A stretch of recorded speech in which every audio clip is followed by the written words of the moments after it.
Hi, Mark. Hi, Mark. Hey, Nice Mark. to meet you. Now unmute. That's it.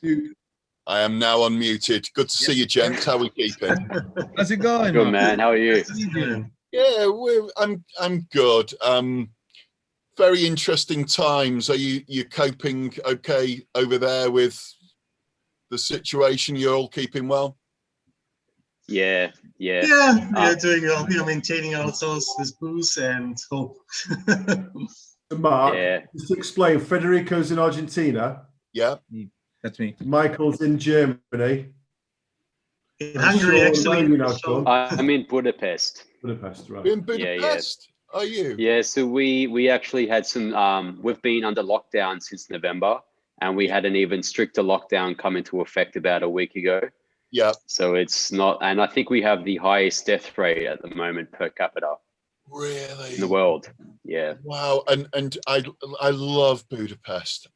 It is one of my favorite European capitals. It's absolutely Definitely. beautiful. The walk along the river and the cave, the church that's in the cave, into the rock. Yeah. Absolutely beautiful. And the Yeah. food across there and the coffee. Yeah. But you've got a really high death rate. Yeah, apparently the highest at the world, because I think the hospitals here are just flooded with people and they can't take care of them. And healthcare system in Hungary is not renowned for being world class. So I think they're really struggling at the moment. But yeah, hopefully it all kind of gets better soon and we can return to some sense of normalcy. Absolutely. And Federico, it's not as bad in Argentina as in Brazil or Mexico, right? Well, I'm in Argentina, in Patagonia is in really south of Argentina. Yeah. And it shares, the area with Chile also. Well, we are just far away from the world, so everything that happens in the world is, it's not as bad as it looks for us, really. Sure. Okay, so definitely not as bad as Brazil then, or no, not at all. But we have a lot of close relationship with them. The borderlines and the tourists. Sure. So that's a problem from Buenos Aires to the north. So it's like in the middle of the country to the north. Yeah, we are so far away from there. So we didn't go out. We expect, I'm a teacher here, and we expect to go to President's Place, it's like to share classes with the students. That's the idea here, but the people are quite scared. Yeah. We cannot trust anyone. It's not easy. No. My personal stuff is like I'm father since 2 months. So congratulations. Thank you so much. I don't want to expose, my family to that. It's not as much for me, it's for my kid, Sure. What part of Germany are you in, Michael? Hungary, actually. I live in Hungary since 8 years now. So I left Germany like 20 years ago. I have fading memories, thank God. He also used to live in Buenos Aires, in Argentina. Okay. Yeah, a few years in Buenos Aires, a few years now in Budapest, yeah. Oh, fantastic. So, okay. Did you came here, Mark?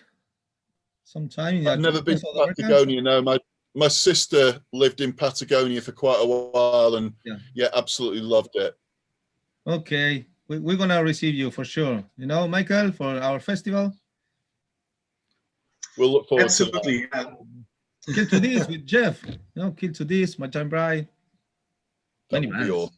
Many good. Well, Mark is as well as a producer. Right, so me and Mark have been in bands since 1994, on and off with Kill to This in China Beach and City of God, and we're very close friends. But Mark is also the producer for My Dying Bride, and Mark will also be doing front of house for My Dying Bride. Wow.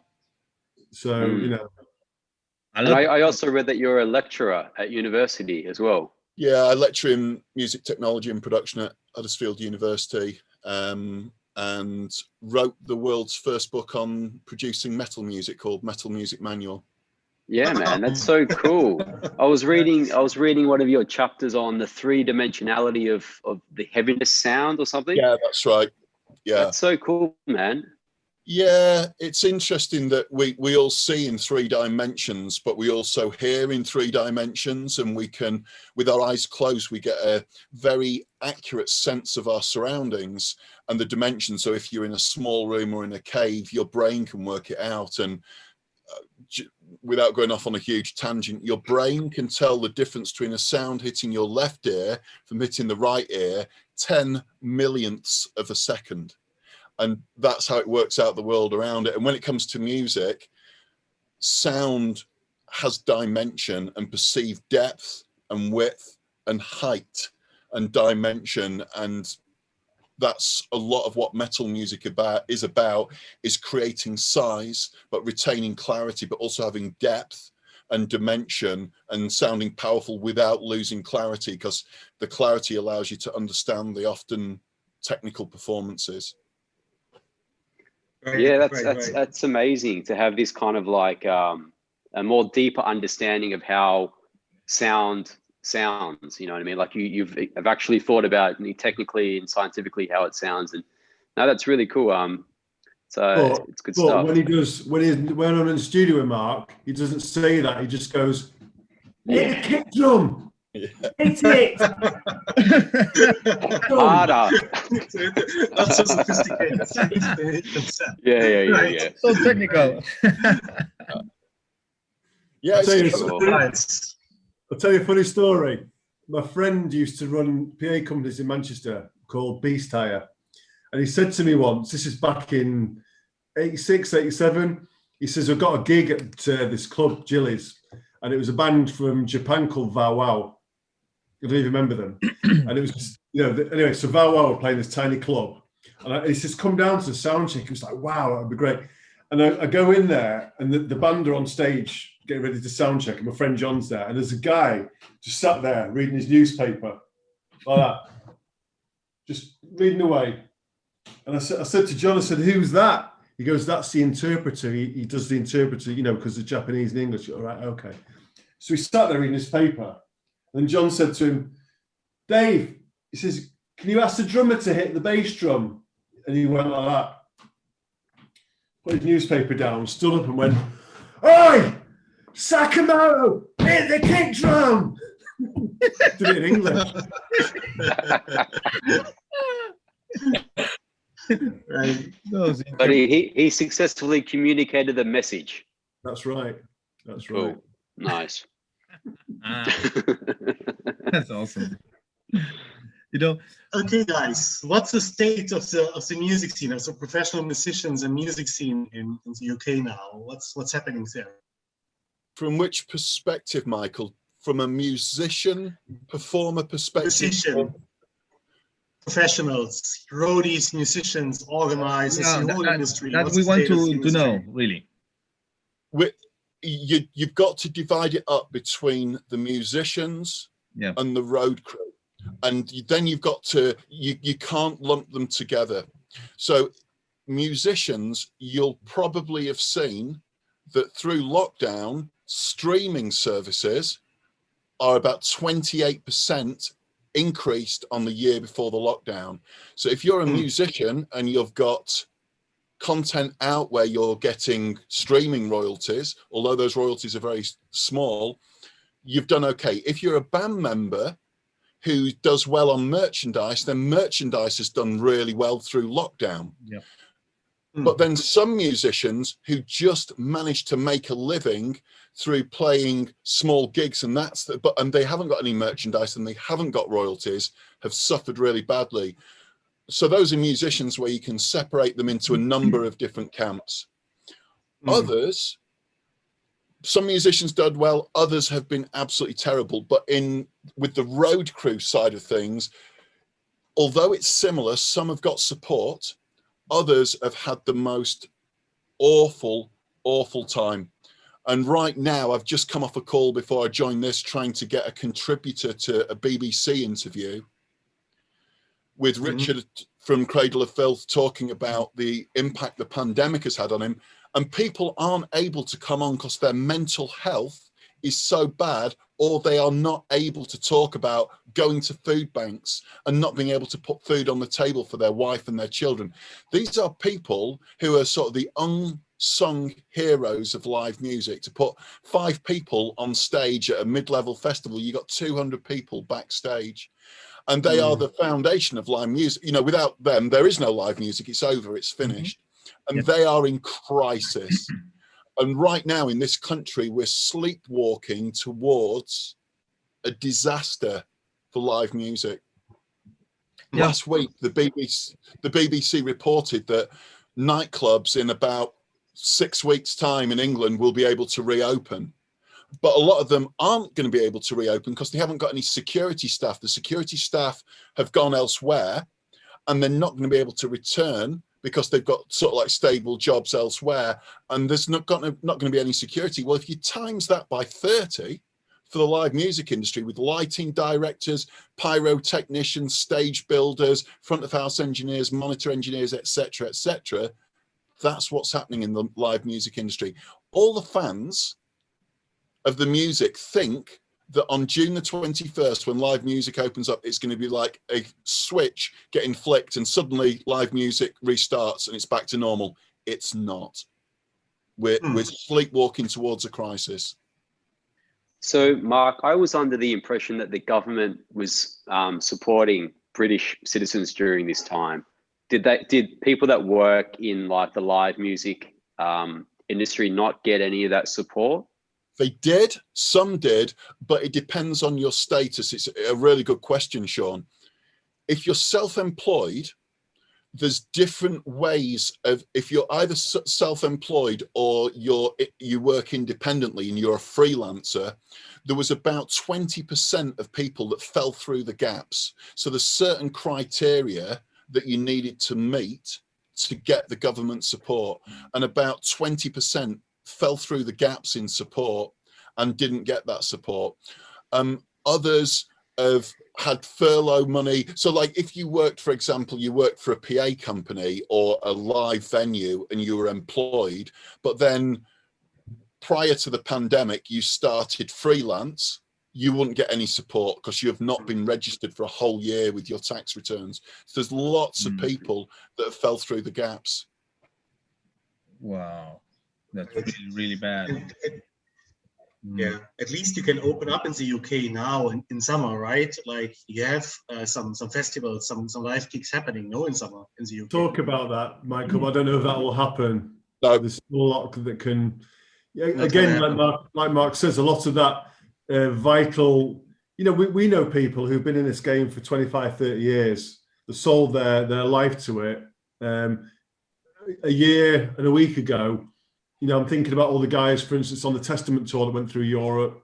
Then suddenly that the virus happened, and they've not worked since. You know, some of them have been lucky to have families who've helped out, but they've just gone from everything they know to nothing, and it's very difficult for that to come back. And are you saying as well that the people that were working, you know, behind the desks and setting up the lights, they've moved on to different jobs now? So now, when everything opens, they're employed doing something else, so they're not going to be able to do the stuff. Yeah? Absolutely. And because gigs, it's going to be a very, very slow return.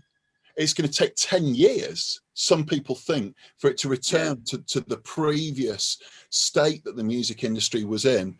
Yeah. They can't have like enough employment within live music to hand in their notice in their other jobs. It's going to be really, really difficult. And then we've got a complete loss of all this knowledge, experience, technical skills that takes years to build up. Right. Sure. Do you know that, I don't know if you've heard the announcements yet, you know, the festivals in Germany that are now getting cancelled, the metal festivals, do you? Of course, they have to. I mean, I heard that Wacken was still hoping for it as a last minute, but no, it's not going to happen. Metal Days in Tolmin still has some hope as well, but it's not going to happen either, I think. So this year will be dead. The earliest hope we have actually is towards November, December, January, maybe in Patagonia. Maybe we can organize this Patagonia Metal Festival. Sets a better hope. But before that, I don't think anything is going to happen. Yeah. How about venues? Venues are closing as well. Sorry. No, in this side of the world, the only thing that's going to happen by now is Rock in Rio in September, October. Really? How? Still, but who knows? Because Bolsonaro doesn't believe in the virus, you know, he doesn't care, I think. So, no. Yeah, Michael, 3,000 people dead a day, and he doesn't seem to change course. No. Yeah. No, you know, I don't know if you have ever been in Rock in Rio, but it's like 300,000 people a day. Like 2 weekends, you know, 3 days, 4 days. Many tourists and many. They don't care really, you know. The government right now, they don't care. No. So I think tourism's not going to happen. You know, it's like I want to go because of the shows, but no, so unsafe. No. Yeah, completely. Oh yeah. But they still doing it, you know. Yeah. How about bars and clubs and venues in the UK? Are they able to maintain themselves, or what's the situation? That affects me really with my business, but they're allowed to open on April the 12th to be outside. As soon as you open a pub, you have to pay all your taxes and your rents and your rates, and also you'll be able to reduce capacity. So I think we'll find a lot of people won't go back till I think it is June 12th to 21st. 21st. June 21st. But even then, people I think will still be very skeptical. I mean, like the difference is that everyone's got fatigue with it now. But now, and I think we're lucky in this country because you have the vaccine, and it's obviously really dropped the death rate and the infection rate. But you know, it seems elsewhere there's some real irresponsible government action or lack of action. It's killing people. Yeah, right.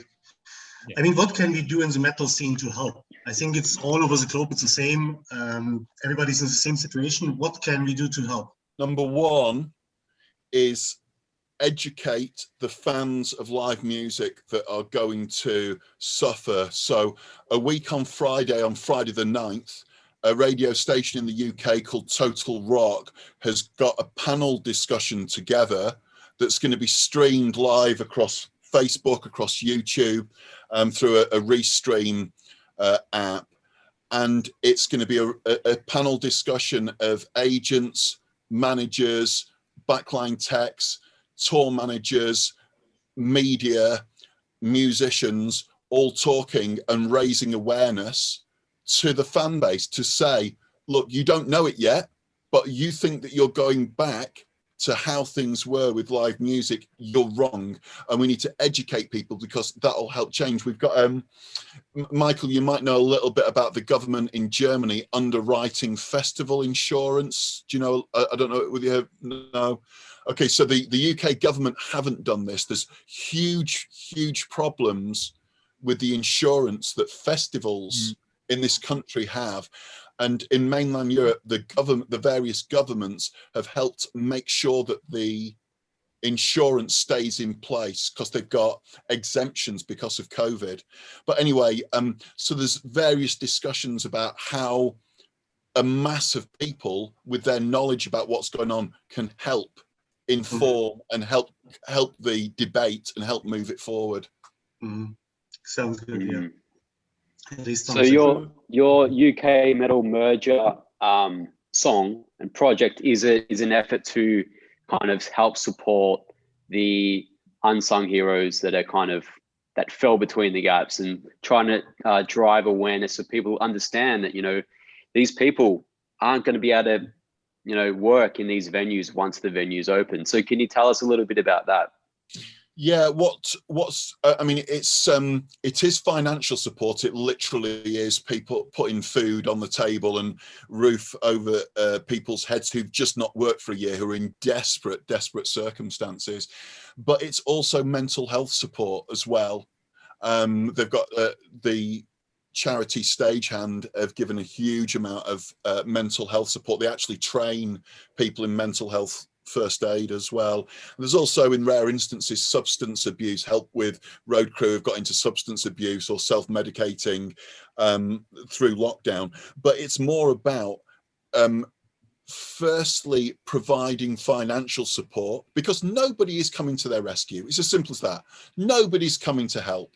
It's that they're on their own. They fell through the gaps, and then it's a case of, is if a crew member needs to come back to live music but isn't financially able to because their commitments with their other job, it's financial support that would allow them to do that. And then that benefits the country in a number of ways, that their skills, knowledge, experience is used in the area that they need to, and then it frees up a job for somebody else, whether it's driving trucks or stacking shelves, which are important jobs. But these guys have got a life full of knowledge and experience that needs to come back to live music. For sure. And that's what makes sense. Yeah, for sure. We talked in December. Sorry, I'm not sure my connection's all right. We talked in December about a lot about, you know, our upbringing and how much metal meant to us. And if you think about every single gig that you've been to, from, you know, and I relate this to me and Mark turning up in Barcelona at 7 in the morning and someone's there, and whether it be the guys helping you unload the truck, through to the guys in catering, through to the guys setting you on stage, through to the lighting guy, to the in-house sound guy, to the promoter, they're all affected. And what I'm trying to say is every one of our experience, whether it be seeing, you know, all these bands that we've grown up with in the background, all that's gone on, and we all take it for granted. The same way we would someone who is stacked a shelf for us to go in and pick up our beer or whatever we're doing. But now this is desperate because we all desperately want this to go back, and we hear all the time on social media everyone talking about, I can't wait to get back to gigs. Well, do something about it, because it ain't going to happen. Yeah. I've just before this call, as Jeff was texting me to say I'm on, I was talking to a guy called Rob Highcroft, who is Slipknot's tour manager, who right now is delivering pizzas. Holy shit. Wow. Unbelievable. Slipknot's tour manager, and he's delivering pizzas. And do you know what, gents? He's one of the lucky ones, because he's got a job and he's got an income. Other people haven't even managed to get a job, and they, I won't break confidentiality with names, but people involved in the project. You've got road crew. They've got people who are, their mental health is so bad. He wasn't able to do the interview because he would have just been crying. Literally, he's lost everything that he's worked for. Without going into it over 15 years, and it really is bad. And you know, myself and Jeff, we're fine. We've had our struggles, don't get me wrong, it's been difficult, like all of you gents. You've had your struggles, but we've been fine. We've had support, we've had our jobs and our incomes managed to continue. But my God, we know a lot of people who haven't, and these are the people that the foundation of live music. And I just feel that this is the metal community's response to the pandemic and doing what we could. There's other people out there hurting, but there's other initiatives to help them. Well, in the metal music community and the music community in general, this is us coming together to take something that's been incredibly damaging and negative, and hopefully we can take something positive from this. Right. I mean, the metal community, sorry, Michael, the metal community, as you all know, whether it be you guys, I said, you know, from first meeting you, that we could go into a pub today. Well, obviously not in England because everything's shut, but we could go for a drink, and we could drink all night and chat all night, because you have a shared meaning and a shared love of something. And there's nothing like the metal community. But the thing is, you know, this is the time to show that love back. Mark is giving up months and months of his own time, hours and hours of his own time to put this together. Not just the excellent production, but the arranging, the organizing, because that's Mark. You know, that's what you do. It's the way you do it well.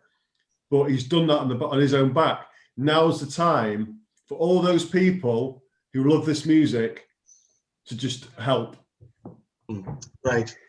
Yeah, I think it's just a matter of driving awareness, because once people understand what's happening and what situation people are in, who's not going to support that? I mean, it's what, it's what makes, they, even if you're just a fan, if you just want to go listen to the music, you need people there to give you that experience. You're not going to have that experience if you don't have these people here. And probably people are unaware that there are some people that haven't been supported by government, assistance. So I think it's just a matter of telling people, letting people know that this is happening. And, I guess this is what we can kind of try to do our best to spread the word and, get the word out. And metalheads are very nice people. We do support each other. So I don't see any issues with that. But it's sad. We're hoping we might be able to hook up with you a week on Friday with the live stream. And if you wanted to take the live stream, and there's going to be some really high level musicians involved. We've got Iron Maiden's lighting director on there. I won't drop the names for the moment because it's all getting taken care of at the moment. There's some really, really great names involved. And it's going to be 3-minute witness statements, and about 12 people are going to give their witness statement about what's going on in the industry, from labels to managers to festival promoters to the musicians and the road crew themselves. And it's going to be streamed live, and that's going to be about raising awareness and letting people know this is what we're walking into. Cool. Yeah, let's do it. Yeah, of course. Awesome. Sounds awesome. Are there any practical ways where a fan can contribute financially, or what is there any? Yeah, absolutely. In fact, the easiest way for them to do that, and you'll just see it in the chat window now, is that's the UK Metal Merger Just Giving page. We're up to £3,500 already. I'm not sure, again, you might have already seen this, but if you didn't see the Sky News interview with myself and Rich from Cradle of Filth, that's the second link. Mm-hmm. Yeah. And I'll tell you what I'll do. It's not for public, definitely not for public consumption, because it's not getting released till May the 4th. But I'll give you a link to the final video and the whole song. So nobody's got this. If you don't share this with anyone, but that's the second YouTube link at the bottom there. That's the whole track, 12 minutes, 37 seconds long. It's an amazing track. Check it out if you get a chance. Yeah. And Jeff, you played drums on this, yeah? Yeah. I mean, Jeff, you played the drums on this track? Yeah, I do. The whole 12, 14 minutes of it. Yeah. So what it was, just briefly, is I took drum recordings of Jeff's, and I took those drum recordings and initially sent them out to 8 different guitarists. The guitarist from Cradle of Filth, a friend of mine who was in a band called Motherload, a band called Divine Chaos, etc., etc. And they all wrote riffs to Jeff's drum tracks, and they all had different bits of Jeff's drum track. So My Dying Bride guitarist got the slow doom section, Cradle of Filth a bit kind of like faster upbeat sections, and I got 3. So then I got all these riffs back, and then I took the riffs and I took it to a cellist and to a pianist composer called Mark Deeks. And then I started taking all of the different sections, and it was like a sonic jigsaw puzzle. There was 300 hours of audio. When all the contributions came back, 300 hours of audio, and then I started piecing the song, and then I worked out which of the song sections would go where. And then once you had one piece of the puzzle in place, you could fit the next piece in, and the next piece in, and then we got female vocals on, the cellos in, the piano, the intro, the orchestral section, the narration from Aaron from My Dying Bride, the riffs from Cradle of Filth, etc. And then that's the whole song, and It ended up being 12 minutes 37. But strangely enough, it doesn't feel that long. It makes sense as an arrangement. There's a long orchestral section in the middle, and then a slow section, and there's a shred-fest guitar solo at the end with 4 different lead guitarists just going nuts and it's Wow. Wow, sounds awesome. Yeah, your interview we shared already on methamphetamine. Do you want to comment on how you make use of the funds collected by Just Giving? yeah. So that's the first stage, is the Just Giving. What we've now got since, that's the next phase of the campaign that myself and Jeff have been involved in, is all of the bands that have been involved have given rarities and memorabilia. Black Sabbath, Ozzy Osbourne's graphic artist Crusher has given limited prints, and I want to win some of them myself. Like, honestly, absolutely fantastic. I'll just quickly show you some of the. We've got the first 1,000 Kerangs been donated, which is pretty incredible. A lot of them signed, which is absolutely amazing. But I'll just quickly show you this. Do you remember the Black Sabbath Born Again album? Yeah. Of course. Yeah. It was with Gillan, isn't it? Absolutely, with Ian Gillan, yeah. So I'm just showing, so in the chat window, I'll just show you an image there. That's a Born Again print from the artist who did the image, and he signed it, and it's a limited print, and we're doing an I Love Metal auction. Well, it's not an auction, it's a prize draw. So people buy tickets for £5, and in that there's guitars, there's all these Kerangs, there's sweatshirts, there's My Dying Bride rarities, first 1,000 Kerangs with most of them signed, and that's the next section of the campaign. Wow, sounds great. Sounds great. I'm sure everybody's grateful that you organize the whole show here. Yeah. Yeah. Yeah. Are there any other possibilities people can do? I mean, I keep on thinking, what would I do if I would be an artist as well? I mean, I am an artist, but not a musician. I'm doing well, but is there a possibility of organizing, for example, live events with bought tickets or something like that? Yeah, you're one step ahead of us. That's on 1st of May. It's something that I've yet to even properly discuss with Jeff.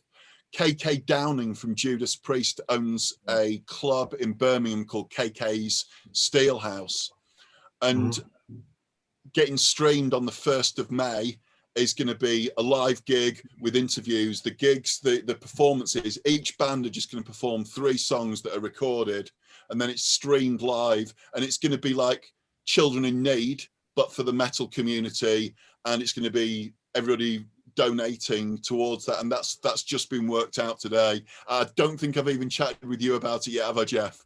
I'll check my diary. Hang on. No, I'm free. Right.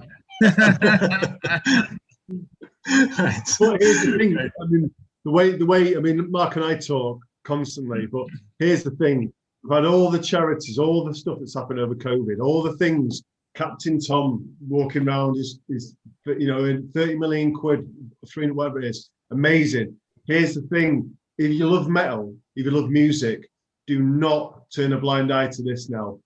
If it's half a gig ticket, 2 overpriced pints, all you need to do is donate. It doesn't have to be a big sum, but if a lot of people donate a little, it's going to make a big difference to an industry that they love and they benefit from.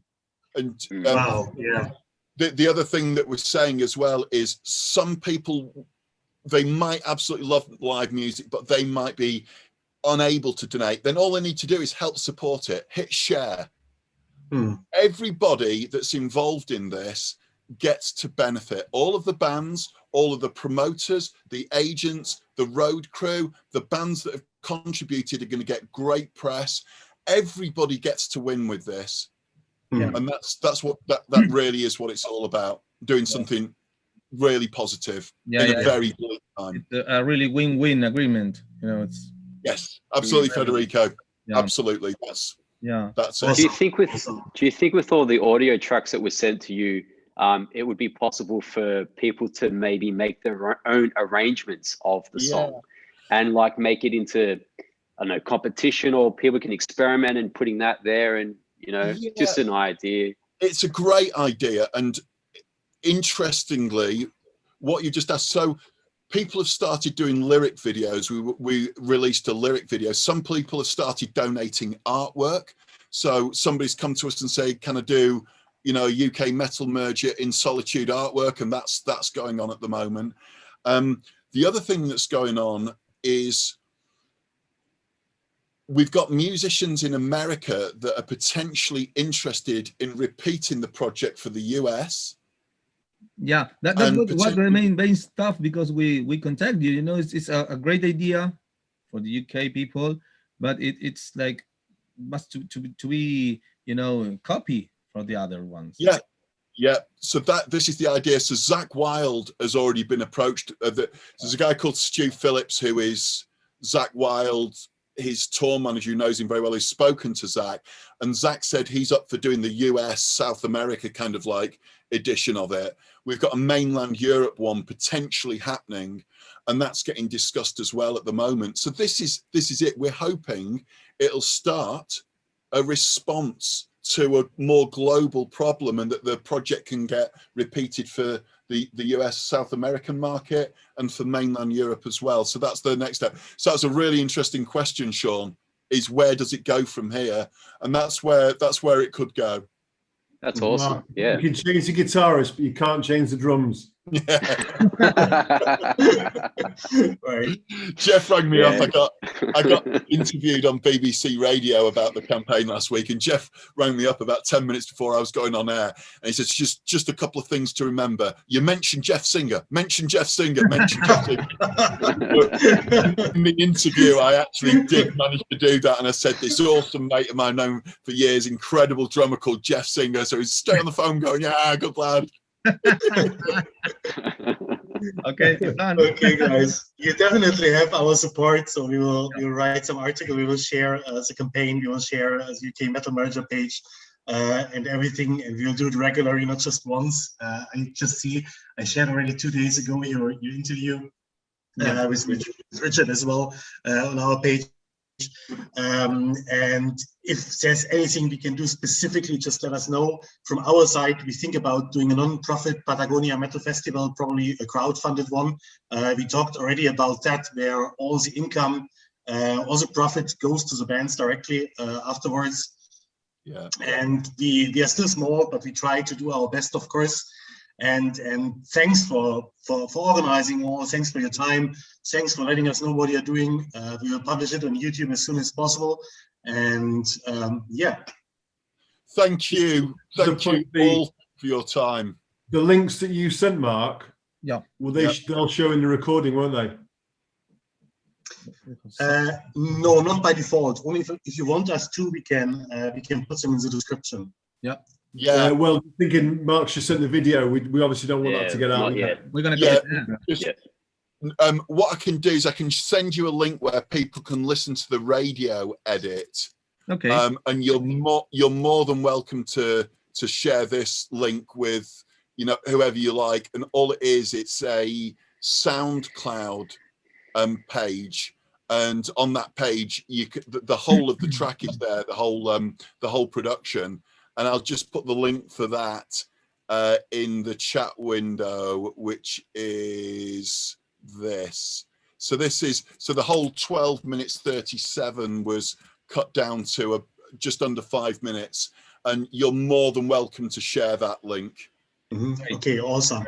So we share the Just Giving campaign link and the SoundCloud link, of course. Yeah, great. Okay. Mark, let me know something, Mark. It wasn't any musician that said no to this project? Yes, there were. Yeah? There were. And it was very disappointing. No names. No.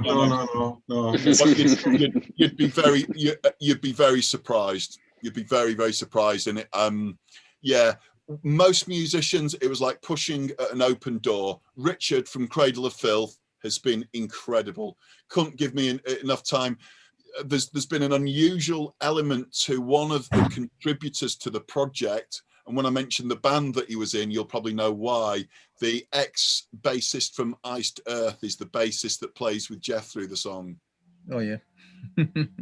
Right. He's from Manchester. He's actually not from America, he's from Manchester. From Manchester, and he knew nothing about Schaefer's toxic views on the world. He knew nothing. Luke. Right, Luke. Yeah. Yeah. So it's been very, very interesting for him. And it's sad he knew nothing. He we talked for a long time about it, and because he was in the UK, he didn't see that much of the band. But when he did, and John Schaefer kept his repugnant views on the world to himself, the same as he did with the media. He didn't go to the media and start saying that, Black Lives Matter people or Muslims are the enemies or anything like that. But in his private views, that was his opinions. Luke knew nothing about it. In fact, John Schaefer had even said to Luke that he just didn't like Trump. That he did. So that's all he'd said. And then suddenly Luke sees all the footage of Schaefer storming the Capitol and just couldn't believe it and got wrapped up in a whole world. And it's been very, very difficult for him. Yeah. We talked with Luke. I talked with him a couple of days ago, and he's still, hurts. It's like hurts. Yeah. That's tough. Yeah.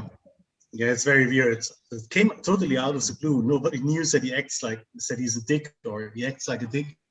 No. If he is, lots of people get just lost temporarily in conspiracy theories. I have a friend as well who got lost like 10 years ago because of a bunch of YouTube videos. And he was totally into some weird conspiracy theories for like 3 months. And in the end, it turned out he was just like in a difficult phase of his life.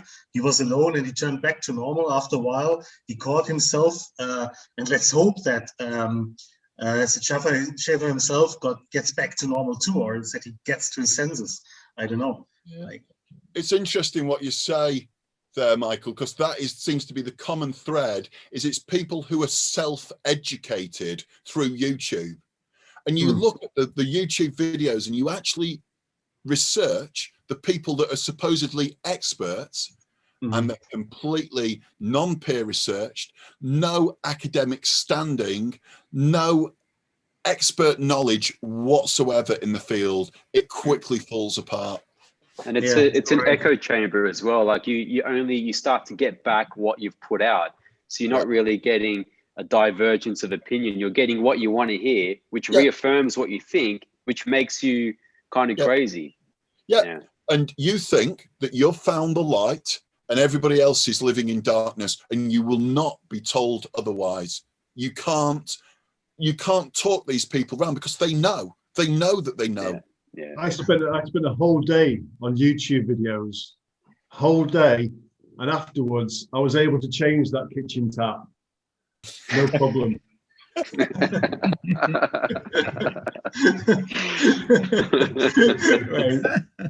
Leaking now. It's not leaking.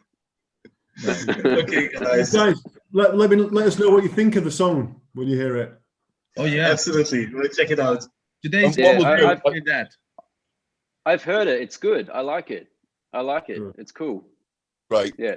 What I'll do, and I know Jeff's got your contact details. We'll keep in contact before a week on Friday with the live stream, and if you we'll hopefully hook up with that. That'd be great. Yeah, definitely. Sounds absolutely awesome. Yeah. We announce it one day before on our site, and then shares a stream, of course. Yeah, it's a good cause, man. Definitely.